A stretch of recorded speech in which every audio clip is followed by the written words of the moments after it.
everybody. Welcome to Odd and Untold, the podcast where we talk about all things spooky and strange. And joining me for the second week in a row, my buddy John from the moors and the British Highlands there. Hello.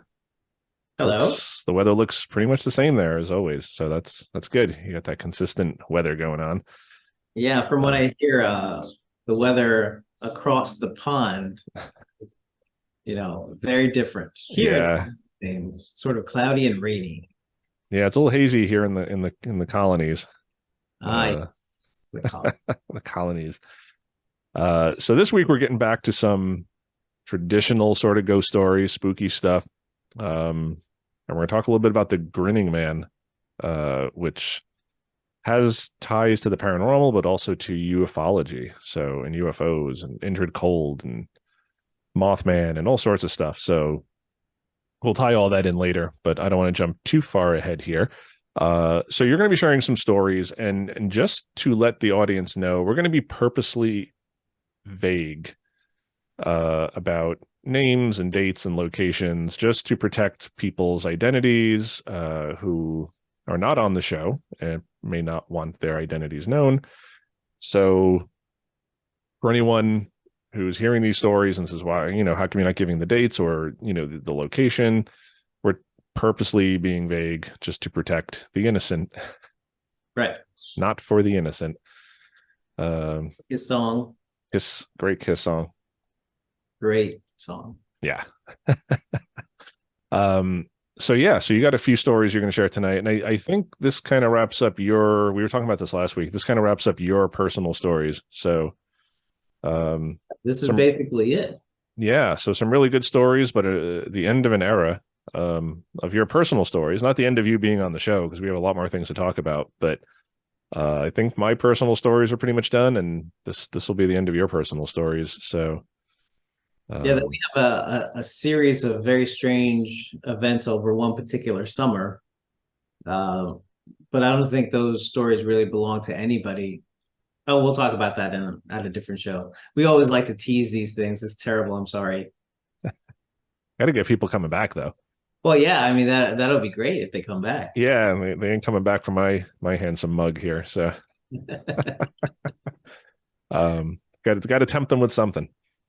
So more stories that, not necessarily yours or mine, or just weird stuff that happened to us collectively as a group. Yeah, a bunch of us. And there's like little stories in there that pertain to us, but it's really more of a group thing. Yeah. But yeah, so this is it. And speaking of teasing, last week in episode 50, was that episode 50? That was episode 50, yeah. Yeah, back in episode 50, I mentioned that I had listened, I went back and I listened to my first appearance on episode 7, and I discovered that I mentioned what I'm going to be talking about right now back in episode 7. So if you have recently heard that episode and you're like, hey, where's that story? Here's that story. 43 episodes later. Yeah, I know. It's been a while. Sorry about that. Yeah, no, it's all right. We gotta pace ourselves and spread them out. And yeah, there's only so many stories. I mean, so okay. Yeah, definitely. So in episode 7, I mentioned that I saw something outside my window, a shadow person, and that I didn't know what it was until I spoke to you and you told me, and I'm like, oh, of course you know, because you study these things of interest. So what happened? I said happened. What did I say exactly? I said a few years later. So just remember, we're going to be vague, but sort of give you the setting. So it was the early 2000s, and it took place in a very old neighborhood in Staten Island, which, in talking to you, apparently Staten Island is just old. Like lots of old neighborhoods in Staten Island. Oh yeah, there's a bunch of them. So this took place over just 2 days, from Friday to Saturday, Friday night to Saturday evening. And I was staying over at a friend's house.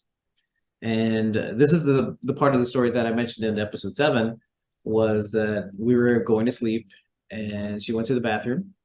And I thought that she had come back because I saw someone sort of looking into the room like this. She had very fair skin. There was some light, so I thought maybe the street light made her look um it's hard to describe, just magnifying sort of her fair skin. Hmm. That's what I thought. So about 3 minutes later, she came back out. She actually came out of the bathroom. I said, "Did you just come out about 2, 3 minutes ago?" And she said, "No." So I thought that was a little strange because I had seen what looked to be a woman's head looking into the bedroom. And apparently it wasn't hers. And no one else was home. So it was very strange. Well, anyway, so um, I always have a trouble sleeping in a new environment. And we talked about that when I was talking about when I appeared on episode 20, The Haunted Guest Room, where I stayed at your place in the guest room and had some unpleasant experiences. Right, right. So I was having some trouble sleeping in the guest room again in this instance. Um, and I was very clearly awake. The entire house was very calm, very still. You know, Staten Island, very quiet. I hear a pane of glass break, and it doesn't sound like a large window. It sounds more. It sounded more like something small. What I compared it to was like an iPhone. Hmm. It must have been like 5.5 by 2, something like that. And the foyer of her house had panes of glass, and it was very old fashioned. They were actually still glass. It wasn't, stormproof. It wasn't plastic. It wasn't anything like that. It was actually glass. So I heard what sounded like a small pane of glass break, and I thought, oh no, is somebody breaking in? And we mentioned this. I grew up in a pretty rough neighborhood. People have tried to break into my home. I'm used to that sort of thing, and that's a terrible thing to be used to. But that was my first thought. It wasn't anything paranormal or anything like that. I thought, great, just my luck. I'm here when somebody's breaking in. Uh, and I didn't do anything because I didn't hear anything else. So I just thought, okay, maybe she had 3 cats, right? So maybe the cats knocked something down, as cats will do. And we'll talk about that a little bit later on too, to add some levity to the show. So I was thinking, yeah, it was just the cats. It's like in a horror movie, it was just the wind, right? Let me go investigate this strange noise that was clearly just the wind, and it's never the wind. So I tried to go back. I tried to go to sleep. I hadn't actually fallen asleep, and I wasn't unable to. So I was sort of tossing and turning for 5-10 minutes, and then I heard what sounded like a heavy boot thud on the hardwood floor, right? Just inside the foyer, because the foyer had concrete. I think it was built at a different point in the history of the house. So it was now hardwood floor, and I heard like a thump of what sounded like a big heavy boot. And I'm like, strange. And again, I thought maybe one of the cats fell because one of them was rather large, and maybe he tumbled over and hit the ground. But you and I both know the cats are very limber. They usually land on their feet. But I was in a strange house. I didn't know the sounds of that house. So I'm like, it's probably nothing. About 5 minutes pass, and then I hear another one. It's like, oh, okay, kind of unsettling. And at that point, I'm just in a state of anticipation. It's like, is there going to be another one? And in fact, there was another one.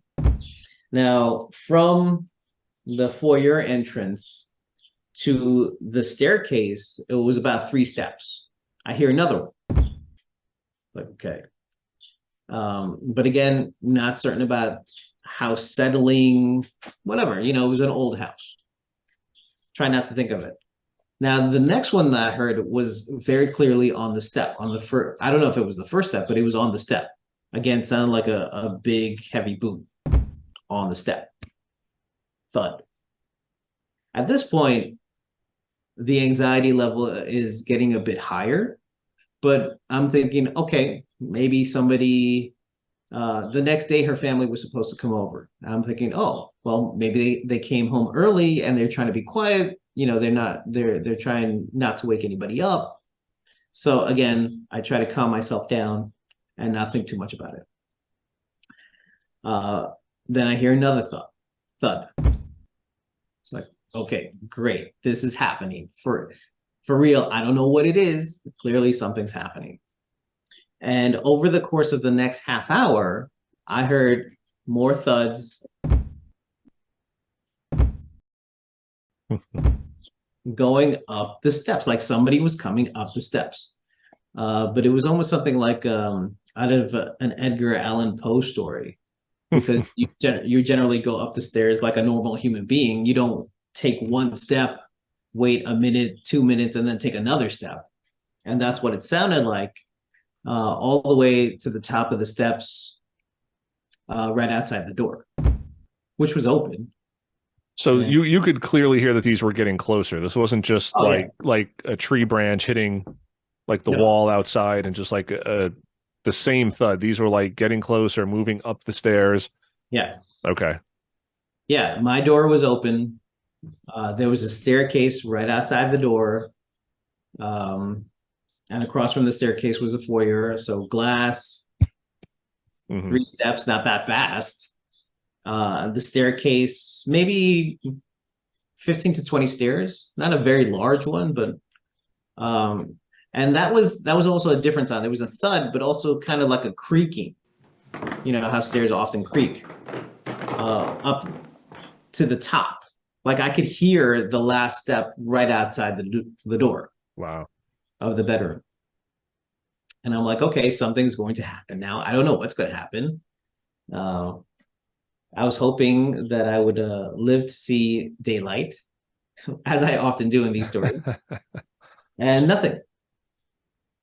Sorry for the buildup. What happened? Nothing. Just like another Edgar Allan Poe story. Darkness there Raven. and nothing more. Yes, exactly. Thank you. That's why we're friends. Yes. Well, that's one of the reasons why we're friends. Darkness there and nothing more. It's like, oh, great. Fine. So I don't know how much longer I managed to stay up, but eventually sleep took me and I woke up with the sun coming up, bird songs, just the normal things that you wake up to. She's still asleep. I got up since I'm meeting the family. I thought I should probably clean up a bit. And this is pre-beard. So I go to the bathroom and I had my kit. I was having a shave. And just so that you're situated, here's the door. And right next to the door, right adjacent to the door, was the sink with a mirror. And I'm there, door's closed this time, shaving, whatever. And I hear what sounds like two people talking right outside the door, male and female, right outside the door, having a conversation. And I don't think anything of it. Again, it's like, oh, my girlfriend got up, her brother came over, and they're just having a conversation. So I finish up, I'm all done. I open the door. Guess what was there? Nothing. Yes, darkness there and nothing more. Fantastic. So I go back to the bedroom. Now I'm the one who peeks in. She's still asleep. I'm like, okay, I'll let her sleep. I go downstairs to investigate. Of course, by this point, the cats are all over me. It's like, oh, great. So here you are, the culprits of last night's terror.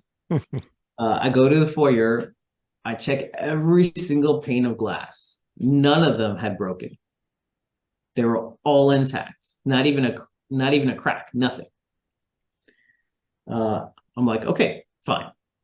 I checked out the other windows, and they're modern storm windows, like plastic. They wouldn't make that sound if they broke. They would make a very different sound. It's like, okay. Then I looked for anything that I could find. Pictures that were, made of glass. Back in the old days, they were a little frame with a glass pane. I looked all over, nothing. So by this point, my my girlfriend wakes up and I tell her what happened. And she looks at me and she's a little concerned, but we were very much into the X-Files, and we thought we would do a Fox Mulder and Dana Scully type of thing. And we continued to look throughout the whole house, didn't find anything that was broken. And it's like, okay, let's just get ready. We were expecting her family. So her family shows up, and over the course of lunch, I conveyed the story. And her father says, that's really interesting. The person who used to live in this house, because he had lived there, then she lived there, and then they had moved. The person who used to live in this house was a firefighter.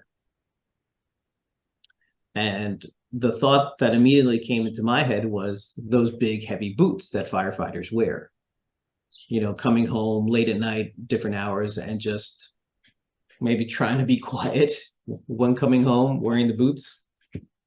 And that's what I thought. I mean, like I said, I was just trying to make sense of what happened the night before. I wasn't assuming that it was anything, supernatural or anything. I don't know the sounds of the house, whatever. And then he told me a very unsettling story, and which made my story sound like nothing. And he was saying that his son, who was also there, had a paper route. And this isn't like you see in the movies, like a bicycle with the card, and you're flinging newspapers to the porch. This was like you had your car, and you would drive around, and you would fling the newspapers at people's front doors and their lawns. And he was saying that the son didn't want to do it because you had to get up at like 3 o'clock in the morning. And who wants to do that and go around the neighborhood and, throw things at people's houses, unless that's your thing. But it wasn't. So he stayed in bed. So the dad said that he took over the route and he started doing it. So one evening, it was 4 o'clock in the morning. He's driving around the neighborhood and he sees this, what he described to me as a really large, unusually large man. And the man is just sitting on an old wall made of like stones, like cobblestone wall, just sitting there grinning. That's it. Sitting there grinning. And he had lived in the neighborhood for a long time, didn't recognize him or anything. He didn't know what it was other than it was kind of strange. Few nights pass and he's doing the paper route, and he says that of course he looks in the rear view mirror and he sees the same man in his back seat smiling. Freaks out, stops the car, looks in the back seat. Of course nobody's there. Now by this point I'm like, oh my god, what the hell was that? And it's exactly when I relayed the story to you, like I had done previously, you're like, oh yeah, of course, that's the Grinning Man. I'm like, this is a thing too? I couldn't believe it. So that was that. Afternoon turned into early evening, and they were going back into Brooklyn, and they offered me a ride. I'm like, yeah, I am not staying here again. So I will accept the ride. Thank you very much. So we're leaving, and out in that part of town, there's a bunch of gazebos, all open, whatever. And we're driving past one, and I just happened to look over a very old, ornate gazebo. And I see a very large man sitting inside of the gazebo. I didn't see much more than a silhouette. I could just tell it was a really big dude. And as we were driving down the street, there was a street lamp. And from passing just that street lamp in the car, I see that the man is there, past the street lamp, man is gone. And, what am I to think? So I didn't know what to think.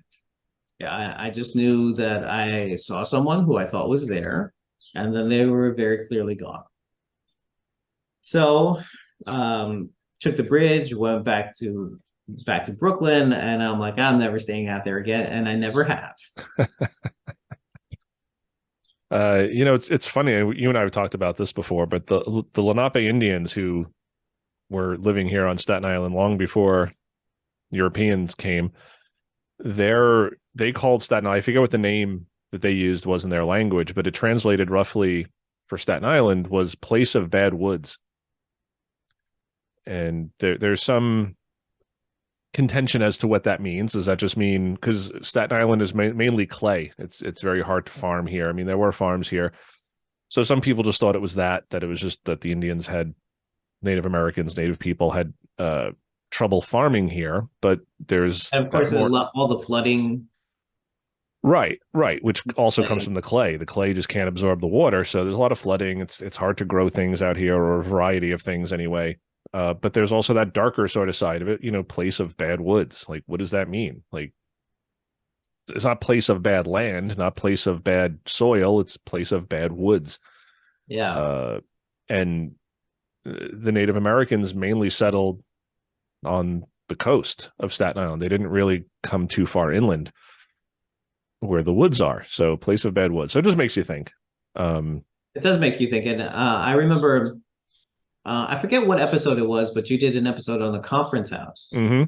And there were a couple of times where you and I went out there, and there was something about the woods out there, because the house is there. There's a big, I don't want to call it lawn, but a big open space, and the woods are surrounding it, and then the Right. water. And when we went there, every time I looked at the woods, it was as if something was looking back at me. That was the feeling that I got. Very strange. I mean, Staten Island's very old history.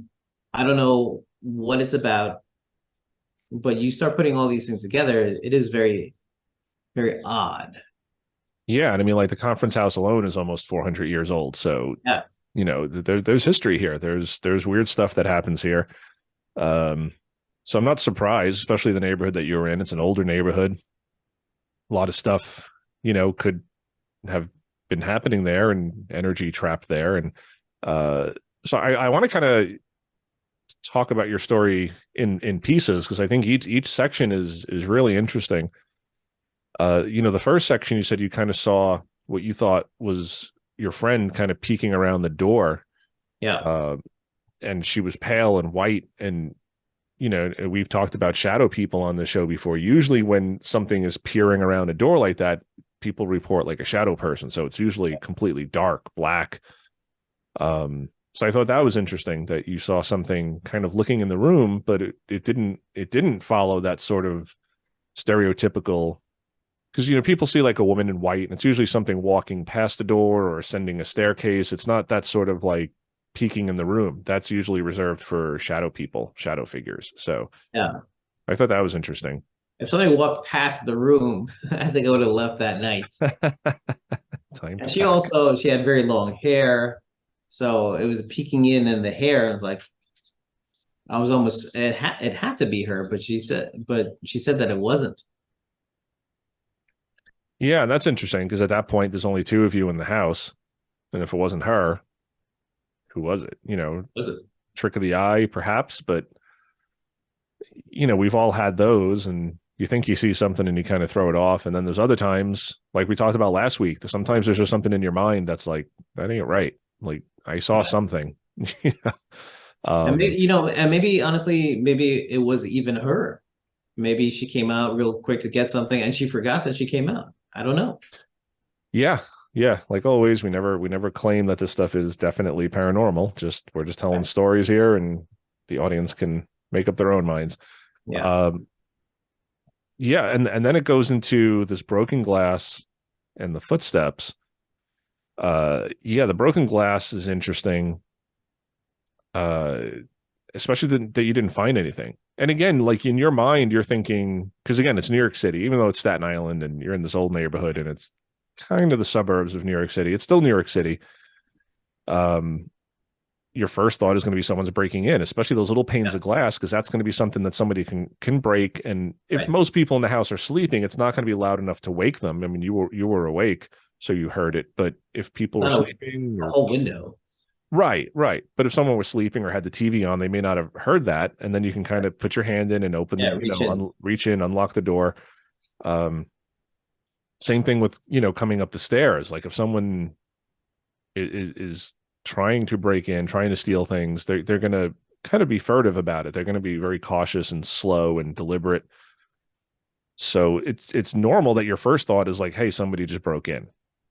Not that this is a ghost, not that, oh my God, it's haunted. Uh, but again, then you have these heavy footfalls, which goes against someone breaking in. And most burglaries in New York City, they know not to go to the second floor. You have no exit, so you're going to stay, because again, especially those big houses in that neighborhood, all the bedrooms are upstairs, but downstairs is the living room, the dining room, you're going to find televisions, electronics, maybe computers, Right. That's the whole valuables. reason growing up and having the experiences that I had being burglarized. I'll never live anywhere on the first floor. It has to be the second or third. I'll never be on the ground floor again because you are vulnerable there, and I'm not having it. Yeah, someone gets cornered on the second floor, there's nowhere for them to go. First floor, they can jump out a window, they can, run for the door. Second floor is a lot tougher, and especially Staten Island is Happened in many cases with to me, right out a window, right out a door. It's like, oh my God, somebody was here. right, right. And Staten Island leans a little bit towards the right, so you do have more gun owners out here. A lot of blue collar workers, police officers, firefighters live out here. It's a risky venture to break into a Staten Island home because people are going to be armed. People are going to, um, and again, you're trying to debunk it and you're thinking about the cats, which is normal because cats do knock stuff over. That's just their tails, their paws. Yeah. Uh, you had a cat Oh my God. who knocked over. I'll never forget that. I mean, that was such a funny day. We have to tell that story. Yeah, my cat. I love this little cat, but he just had it in his head. I don't know what he thought, but he would love to knock over my glass, especially if it was filled with something. And one time you were over and we caught him in the act. Brought you a drink, brought myself a drink, just put it there. And he comes in, don't think anything of it. He's sitting where he sits. And then we sort of get lost in our conversation. And then suddenly, out of the corner of my eye, I see something, and I look over, and he has his paw up, and he's about to like bat the cup down. And he looks over, he sees me, and then he just lowers his paw because he knows he's not supposed to do that. And I'm like, what the hell? We get back into our conversation, lost in conversation. I don't know what we were talking about, but we got lost in the conversation and lost track of the time. Long story short, he knocks down my glass and runs out of the room because he knows he did something wrong. So I love cats. They're very interesting creatures. It was just so funny how he like lifted up his hand and his Yeah, paw and was just like looking at you like, look what I'm gonna do. Like, make yeah. sure you're looking at me. And then you gave him that look and he was like, okay, no. He just lowered his paw. And then he went back and he wanted to Yeah, knock when he that. got the opportunity. He wanted to knock it over. He went back and knocked it Oh over. my God. Um, So immediately I'm looking at the cats. There was three of them. So I'm looking at the cats causing some sort of mischief in the middle of the night. yeah, and you guys didn't find anything. And my thing is too, like this wasn't just like you're in a hotel room and never went back and never heard. Like you would have heard days later if someone in the house found the item that was broken. They would have said, ah, here we go, John, Yeah. we didn't see this. It fell behind the couch or it fell behind the fridge or whatever it was. Like, oh, we finally found what broke. Uh, like I said, it's not you just there for the one night and never hearing from these people again. It's you would have heard like, oh yeah, we found the item that broke, that the cats knocked over with their tail or with their paw or just through being cats. Like, um, Yeah, we spoke often after that. Like I said, I never spent the night out there again, but that wasn't the end of the interaction with the family. right, right. And then again, like the thumping, you kind of know when it's on stairs. That especially when something repeats like that, you hear one noise, a thump, and you're kind of like, oh, what was that? Where did that come from? And you never hear it again. It's hard for your brain to kind of pinpoint it. You kind of have a general area, but by the time you realize that you heard something weird, like you're already forgetting exactly what it sounded like. You're kind of forgetting where it was, and it could be a fleeting thing. But when you're kind of hearing that steady every couple of minutes, something coming up the stairs, and like you said, it wasn't just a thump, it was like Yeah. the creaking of the stairs, and it was coming closer. It wasn't like I mentioned earlier, like a tree hitting the outside of the house, Yeah. banging it, which is going to be a very consistent, localized sound. It's going to stay exactly where it is. It's going to sound pretty much how it is. But this sounds like it was coming up the stairs, coming closer to you, Yeah. coming towards your room, almost like it was trying to check you out. Like, who's this person? Yeah. And getting it got like to the threshold of your room. Yeah. Wow. Because the top step is there's a little space right there. Mm-hmm. You can just turn right into the room I was in, Oh, okay. right into it. So someone could stand there Yeah. and not be seen before they entered. And they would clearly be seen. Yeah. Did you get up and check, or you just No, kind of no, I know better than that. yeah. Yeah. Not get up. So yeah, so now there's no explanation, just this noise. But then her father tells you this story of this enigmatic figure that he has seen, which yeah, like when you told me back then and when you were just telling me again now, it there's the legend of the Grinning Man, which is all over. You hear this story a lot, and it does get tied into like Indrid Cold, who is this apparent extraterrestrial or extra dimensional being that was seen in Point Pleasant around the Mothman sightings. Yeah. But essentially, it's this guy who just, very big toothy grin. It's creepy. People see it. And I'll link below to some links about the Grinning Man that you guys can check out. But I don't know if you remember, but when we used to hang out with my cousin Layla, she told us a very similar story because we didn't live, I didn't live on Staten Island at the time. We were going to a club. We were going to go see Warrior Soul. You remember Yeah. that Yes. fateful night? Yes. But she had told us this story because she knew we were, kind of into the paranormal stuff, and she was telling us this urban legend of this grinning figure who would sit on the wall because she was telling us like which bus to take Yeah. to get to this club, which turned I think we ended up taking the wrong bus, and We did. And to this day we still have not seen Warrior we have Soul. not seen Warrior Soul. We I we was never. just listening to Warrior Soul just this morning, and I was going to write you and say you have to check out this song, which is was not included on the original record, but it's called oh my God, I can't. Last Decade and Century Oh, okay. is the name of the first record, but they Right. didn't include it on the first record, and it's on an odds and ends sort of compilation. And I just thought of you. It's like, oh, he has to hear this song. This is great. And I hadn't thought about that night in a long time. It was the Wave. The Wave. It was the Wave Club, and we did not make it. No, we managed to see the entirety of the rest of Staten Island that night. Right. But But not, we never made it to the club. Like 4 hours, we were just like yeah. wandering Staten Island, taking car services places and different buses, and It was a nightmare. it was a nightmare. But anyway, she was telling us which bus to Yeah. take, and she was saying that the I bus, remember this very yeah, clearly. that this bus line would go past this wall, like a stone wall, Yeah. and she was saying that sometimes people would see this like grinning man sitting on it.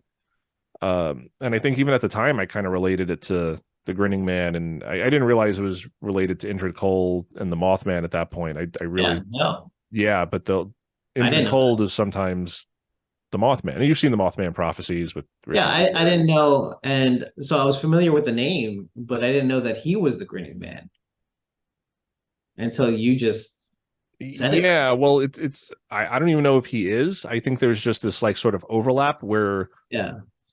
people will attribute the Grinning Man to Indrid Cold, and I don't know if that's really the case. I think it's probably two different uh phenomenon. I don't know what else to call it. I don't know if they're Yeah. actually real. Uh and again, it's possible that her father just saw some psychotic out on Staten Island, Yeah, in the who middle of the knows? night, 3:30 in the morning, just sitting on a wall and, smiling like the Cheshire Cat at anybody who went by, and just a weirdo. The more interesting part of the story is when he's driving and sees the figure in the back seat, In the back seat, right? because then that sort of ties into the legend of like the ghostly hitchhiker, or um, where people will be driving and they look in the rearview mirror and they'll see someone in their back seat.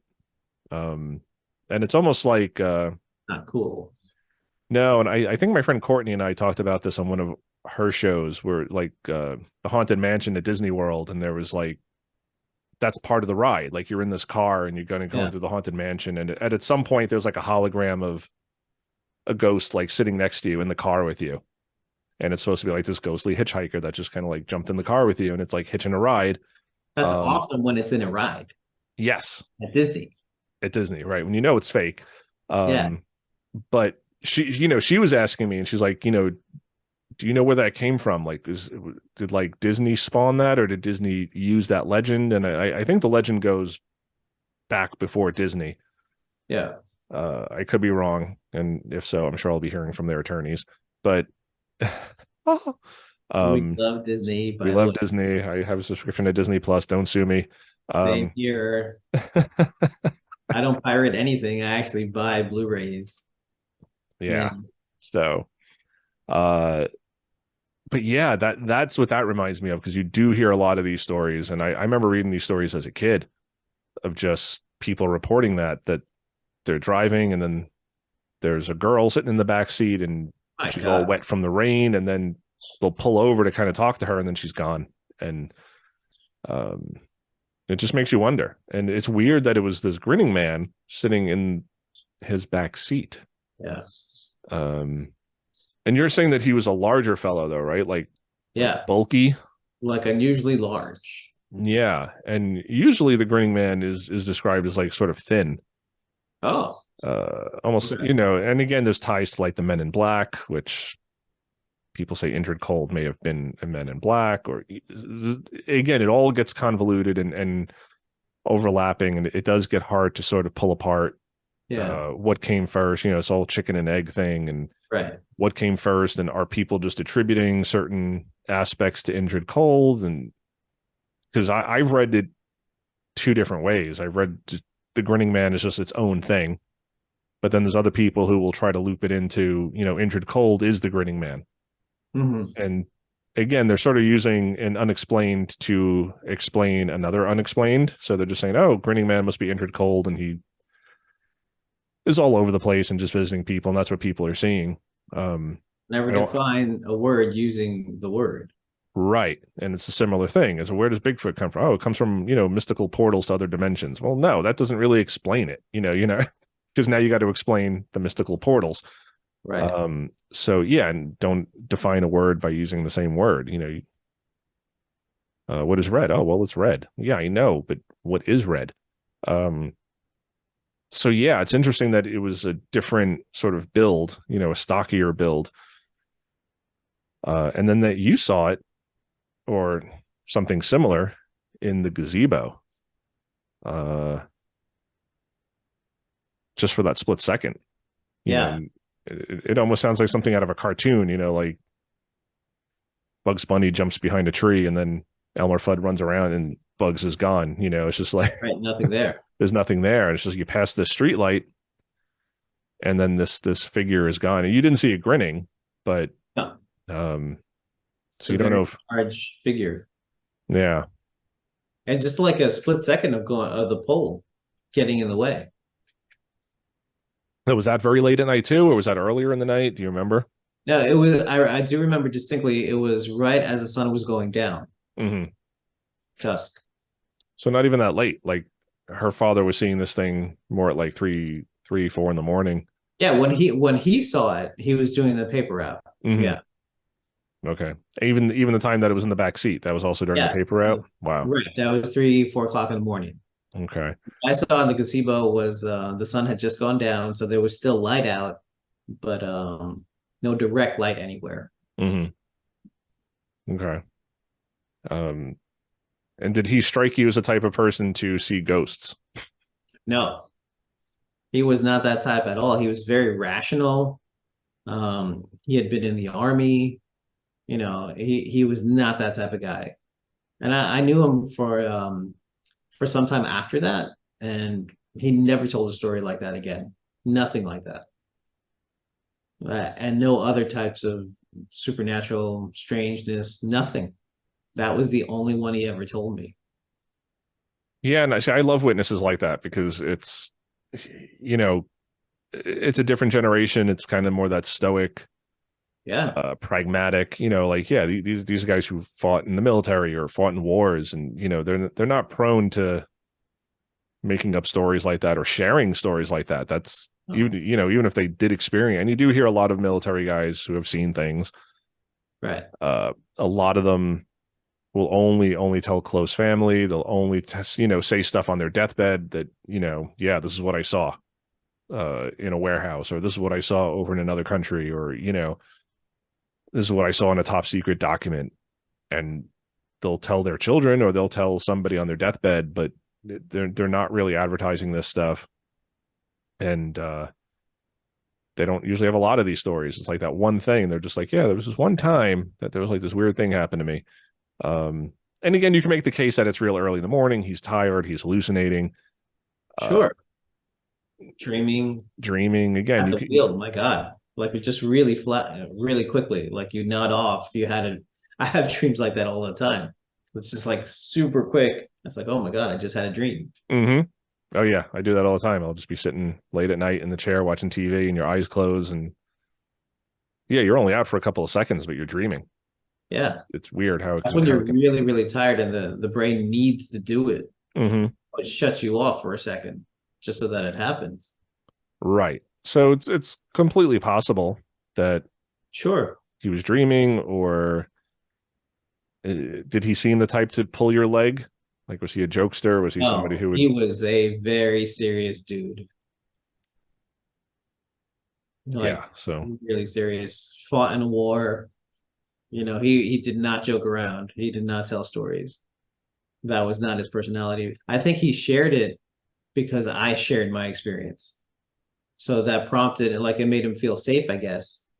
Family dinner, I was the new person, but still, and he told me that story, and I'm like, oh my God. and that's usually what prompts people. Like again, these are not people who are just going to go to a party and share this. And I've mentioned this on the podcast before too, that people that you would never suspect have stories, like once they find out what I do or what I'm interested in and that I'm open to it, that's when they'll say, hey, can I talk to you about something? Can I ask you something? And I think Seth Breedlove mentioned this on the very first episode when I interviewed him. He was just saying the same thing. Like he would go into these small towns where, you know, people are very sort of they keep to themselves. They don't share stuff. And I guess he had like a landlord who kind of laughed at him, and then one day it was just like, I actually did see something one time. Like once they build that trust, once they know that Yeah. you're not going to laugh at them or judge them and that you might actually believe them, that's when they sort of divulge this stuff. So it doesn't surprise me that he told you this after you sort of had your experience, because then he's like, okay, if anyone's going to believe me, it's going to be this person who just had a weird experience. Yeah. And So I was serious. I didn't tell the story like I was joking around or anything like that. I mean, I told it seriously and kind of like I don't know what it was. It was just weird. Kind of like I told her right now. yeah. And did they ever have anything happen in the house, or was it just that No. Grinning Man thing that he had? Yeah, and that was outside of the house. Mm-hmm.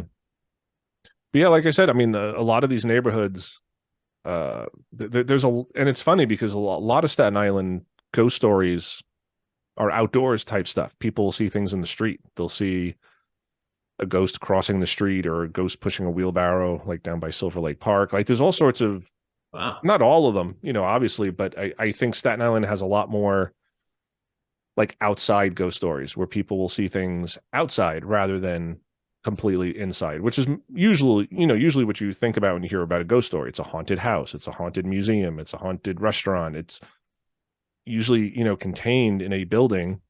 Snug Harbor. Snug Harbor, it's all in the buildings, I mean, and Yeah. sometimes people say they see, a woman outside. But I think that just goes back to Staten Island having like these outside ghosts. Like people will see things outside, and there's some more. I have to ask some of my friends who know.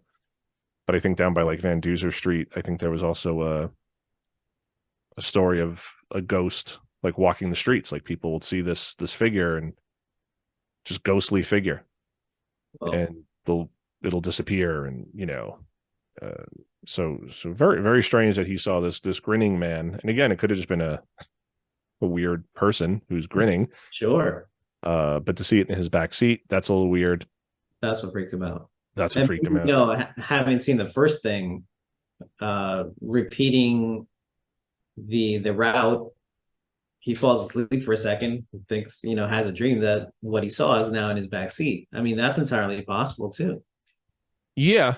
But again, you think someone like him, again, I think people who are constantly looking for the paranormal, that might be someone like that who would just attribute that and say, oh my God, I saw a ghost, but someone like him, from what you're describing, from what I know of him from our previous discussions off air, just over the years, like he did not seem like that type of person. Like if he nodded off, he's going to know, like, okay, I nodded off. It was probably just a dream.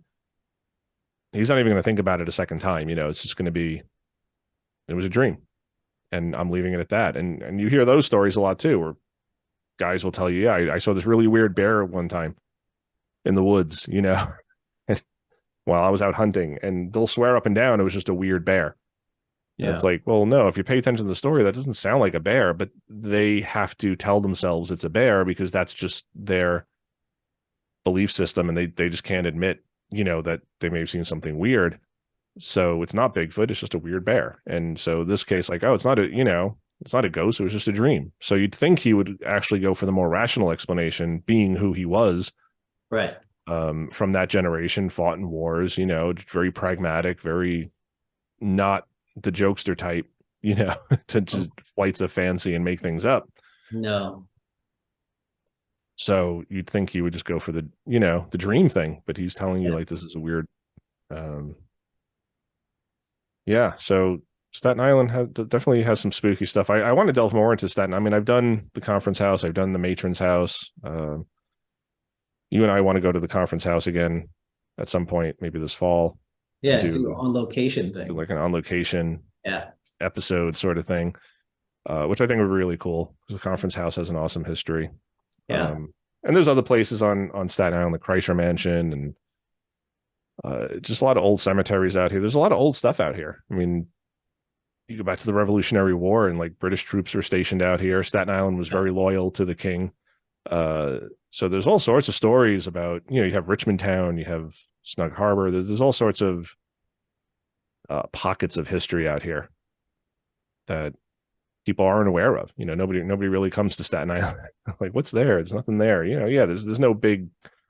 It's not Manhattan. There's no really big tourist traps out here. But if you like history, there's a lot of cool stuff out here. Or if you like the band Warrior Soul, Yeah, we tried to get out to the wave and that didn't work. That didn't happen.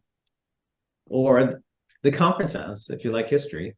yeah, I mean, that's when we went out there before you lived out there. yeah, yeah. I think my parents lived out here at this point, but I didn't live out here, and I think we just found it in a book. I'm like, oh, conference house, let's go check that out. We took a Yeah. drive and took that weird picture and heard some cool stories. That picture, I was there when that picture was taken. That was like we could not make heads or tails of that picture. So strange. Yeah, yeah. We did find the club though. We have to finish that story. We didn't. I mean, Warrior Soul had long left the stage. Yeah. And I But think they were just guys out back, like offloading amplifiers into trucks. But we did find the club we did about find one the in club the finally. like 1 or 2 in the morning. Yeah. But yeah, we took every wrong bus. We took the car services took us to the wrong places. Finally, there was like one guy who took us to the right place, but Yeah. Finally. But this was back in the day before, like, we didn't have smartphones. We didn't really have GPS. GPS or the internet. Like, we just Yeah. kind of like, oh, we got to go to the Wave Club. And yeah, she told us which bus line. And I think we just took the wrong line. I had the wrong number, or It was on us. She gave us the correct location. she Yeah. did. Yeah, but we just did not pay attention. And yeah, we didn't write it down. It's like, oh yeah, we got it. yeah, we got it. We're fine. Yeah, no, we were not fine. No. It was a fun night, though. Yeah, We walked all over Staten Island. yeah, we did. But yeah, we still have yet to see Warrior Soul. Yeah, and they're still around. So Are they? That's one awesome. day, yeah, they just released a new record just last year. They still tour. It's usually over in Europe. It's not usually in America. Oh, okay. Yeah, so All right, we'll have to try to see them at some point. yeah, Because yeah, they're really good. It would have been cool to see them in like such a small club, like small venue like that yeah, in their prime, in their prime. that would have been amazing. But we have our hearing, so Yeah. I was telling my dad the other day about that Motorhead concert. Oh my When God. Motorhead opened for Black Sabbath, and just Yeah. because he was saying he went to a Paul McCartney show once, and he's like, "Oh, it was like really loud. It's like it hurt my ears." And I was like, "Paul McCartney?" Paul McCartney. Yeah, Awesome.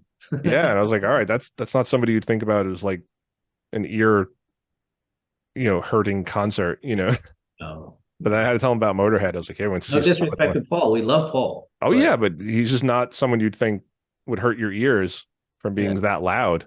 Sabbath, yeah. yeah, you have Motorhead come out, and they have this huge wall of Marshall amplifiers, and the sound just hit us in the face. It was amazing. Yeah, I was telling him, I said it was so loud that it was just like white noise. I couldn't even tell what song they were playing. No Like idea. it was just static. It was just like white noise and ear bleeding volume and just scream and just you couldn't It was distinguish notes or lyrics or anything. It was just so loud. something to see. So more of an experience. Yeah. Yeah, we got to see them. We were pretty close Yeah. to them. No, yeah, we really were. But yeah, I could not enjoy the music because I couldn't hear the notes. It was just decibels of Yeah. distorted sound. There was another time we saw Sabbath. I think it was at the Beacon. It may have been the time Primus opened for them, but when Tony was soloing, he came out like midway through the show and was just doing his solo, and he's he's pointing at us and stuff. But some of those notes like just cut through me, like That was gripping my head. that was the Beacon show, and it was the first show on the Dehumanizer tour that we saw. We saw them twice. Right. That's the first one, and we were way up in the nosebleed seats of the Beacon. Still the Beacon. Yeah. Yeah. And yeah, when he started soloing, he was like looking at people and pointing at them and smiling at them. But some of those notes, oh my God, so ear piercing. Yeah. Like I was just like, oh, my freaking ears. Was that Prong or Primus that opened for them? That was Prong, right? It was Prong that opened that show. Yeah. Right. Okay. Yeah.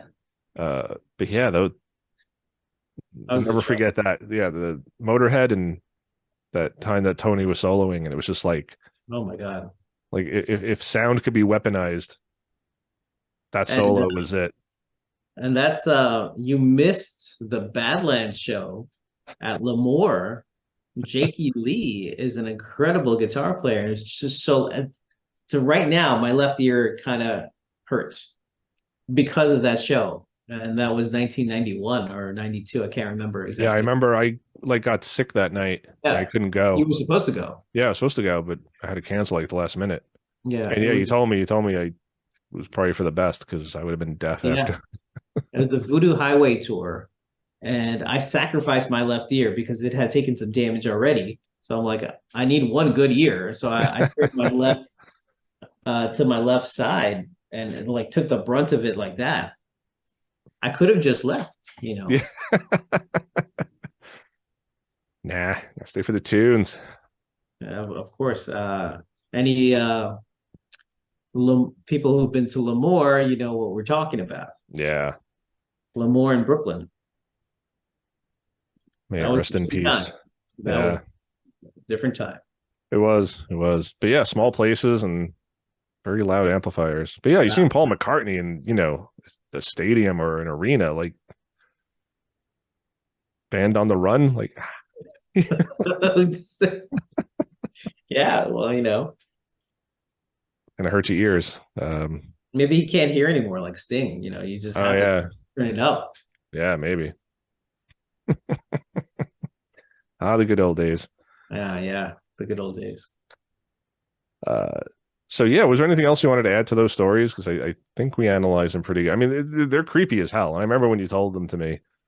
It's just knowing the neighborhood, knowing the houses over there. It's just a creepy old neighborhood, and especially back then. I mean, Staten Island is just. I mean, even the past 20 years has been so developed, but back then it was still like that neighborhood that you're talking about was Oh kind of. yeah, that was part of it. It's too bad that that we don't have like footage of it because that set the stage for what happened that night. They were still like you mentioned the development over the last 20 years has been incredible. But before that, there were still like really open lots where there was no even foundation for a house yet. So you would have a house, open lot, house, maybe a couple open lots, and then maybe a house around the corner.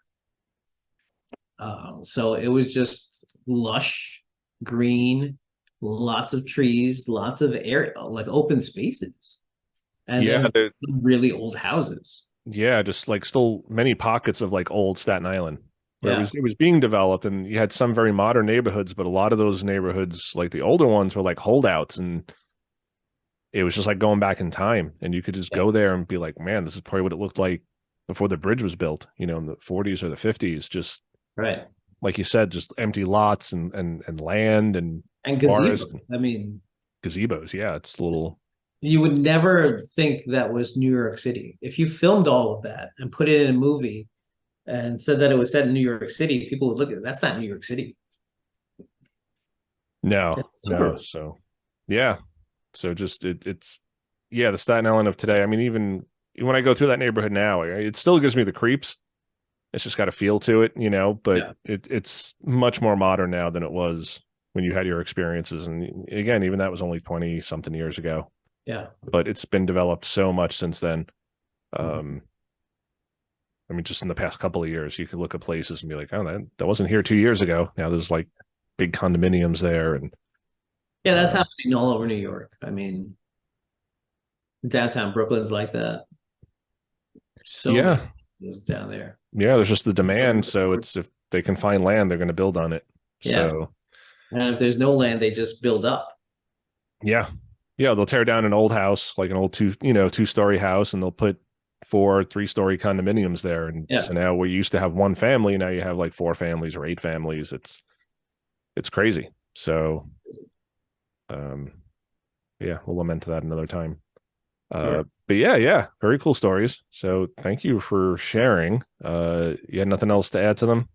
No, I that's think we it. covered everything. Yeah, I Yeah, I didn't want mean, to go. I remember something. I took some notes before and beforehand, and I think I covered everything that I wanted to say. All right, cool. But yeah, I don't know if that is the grinning man, but it just reminds me of that, just like that sort of psychotic grin. And Yeah, I mean, that's a sick story. yeah, and it just I remember my cousin telling us about that back in the day too. So it was like you kind of have these, people who are independent of one another. And I don't think she ever saw the grinning man on Staten Island, but I think she was just sort of telling the stories that she sort of grew up with living out here because she was out here since she was born on Yeah, Staten Island. So, you hear stuff from kids. And again, I remember going to their house when I was a kid, and, I walked by it like 2 years ago, and it's just so different now. You can see the house where she lived, but it used to just be so desolate over there.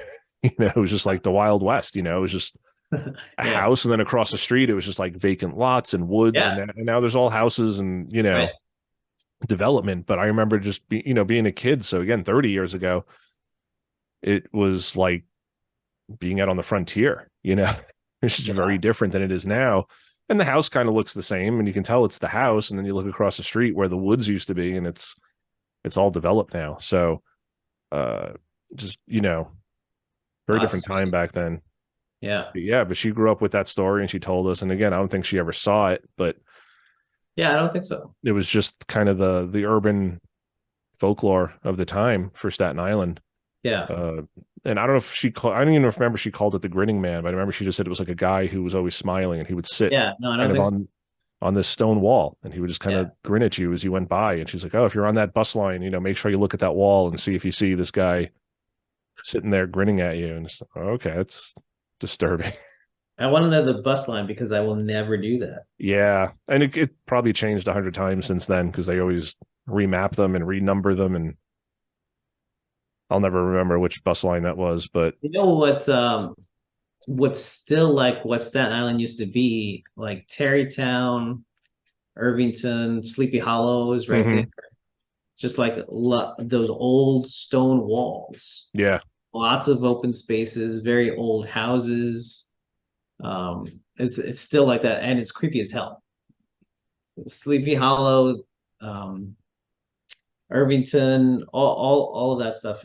Beautiful, absolutely gorgeous and green, lush during the day. As soon as the sun goes down, it's terrifying. yeah, It's yeah. just a different vibe takes over, and you are ready to see the headless horseman at some point. Yeah, I got to get to Sleepy Hollow. I've never been. We should do a location there. Yeah, we should. That'll be fun. Hmm.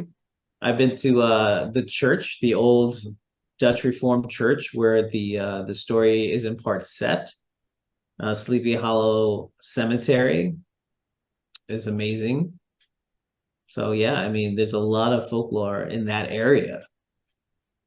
And the actual Ichabod Crane, the character that Irving based his character on, the actual person is buried on Staten Island. Oh, I was not aware of that. Yeah, yeah, we'll have to go see that grave at some point too. Yeah, absolutely. Yeah. Many location shoots. Yes, yes, I definitely want to do that and incorporate that more into the episodes and special episodes for the channel that aren't necessarily podcasts, but bonus content for the YouTube channel. Yeah, that would be great. More visual. Yeah. Yeah. All right, brother. Well, thank you once again for coming on 2 weeks in a row. This is Yeah. awesome. Your fans will be happy. We've had some comments about Great. people who love you. So That's amazing. I um appreciate that. I yeah, do. yeah, it's awesome. I All right. spend all the money, do all the work, and they love you. So which I I'm feel like has only always here been the case. because of So you and what you're doing. So, no, I'm just teasing. But yeah, but this is awesome. So thank you for coming on, and we'll do many more episodes. Just no more personal stories. So little yeah. bittersweet on that end because we're Yeah, done with the that's too personal bad. stuff. Yeah. Except that one episode that we're going to talk about, the group thing, which Yeah. we all have like little things to talk about. Nothing crazy, but Little bits of things. You're right. Here and there to talk about. yeah, yeah, it's not really enough for its own personal story. But Right. yeah. Okay. All right, Great. cool. Awesome, brother. Well, thanks again. Thank you. And we'll be seeing you soon. All right. All Take right, care. man. Take care. Bye. Bye. All right. I want to thank my friend John for coming on once again, 2 weeks in a row. Awesome.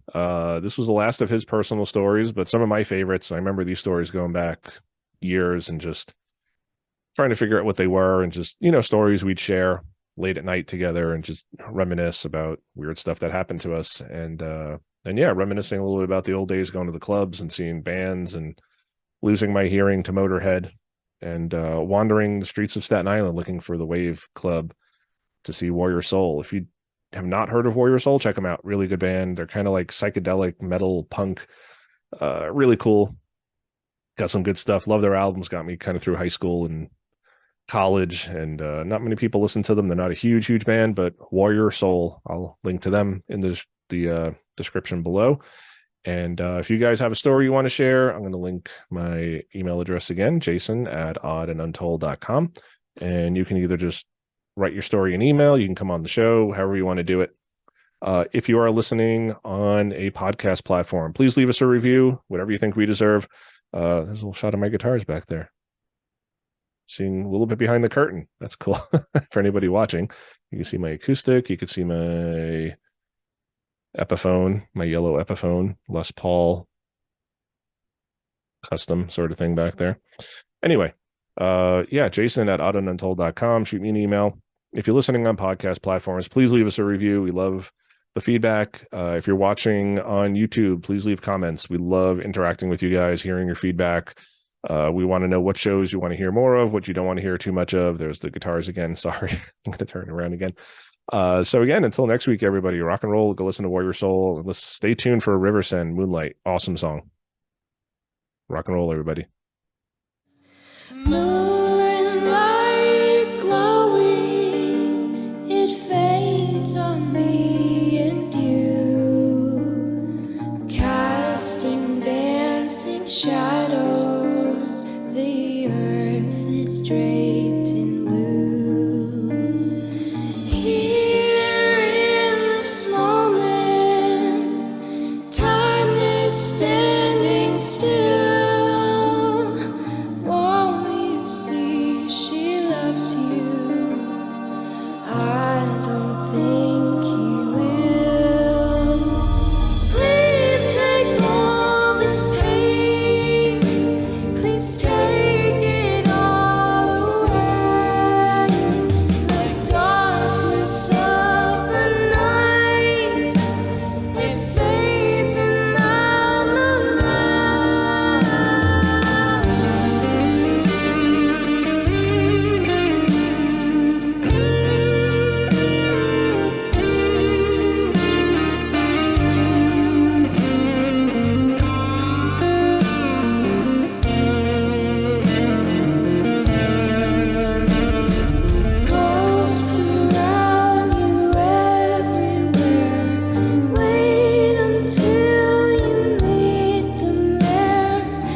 Stay